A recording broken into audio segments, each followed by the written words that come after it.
I'm Tracy Baxter with this post-election edition of Record Newswatch. It will now be up to Andrew Cuomo to lead New York State out of its state of dysfunction. Voters gave him that responsibility with his solid victory over Republican challenger Carl Palladino.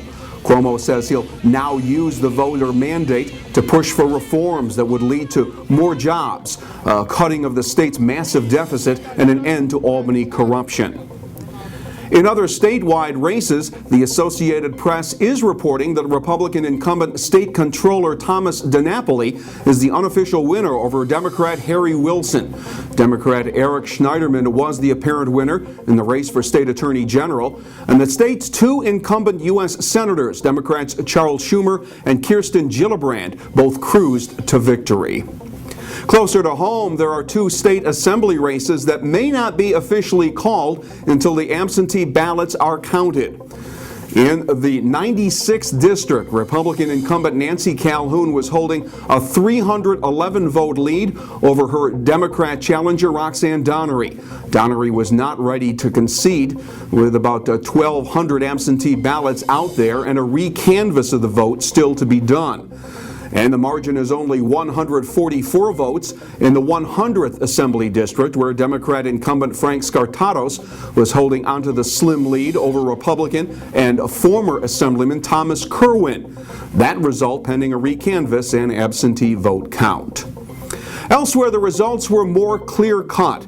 Republican challenger Nan Hayworth has scored a victory over incumbent 19th District Hudson Valley Congressman John Hall by about 54% to 46%. It was a race that pollsters had predicted would be much closer. Hall's loss was part of a sweep that leaves the House in the hands of the Republicans. Democrat Congressman Maurice Hinchey won a 10th term by about 13,000 votes over Republican challenger George Phillips, who mounted a stronger campaign against Hinchey than he did in 2008. Others in our area winning re-election included Republican State Senators John Bonasek and Bill Larkin, and Republican Assemblywoman Annie Rabbitt, who beat back a challenge from Democrat Myrna Chemnitz to hold on to the 97th District Assembly seat. And the slate of winners also included Ulster County Sheriff Paul Van Blarkum, Ulster Comptroller Elliot Auerbach, and Michael McGuire in the race for Sullivan County Court Judge.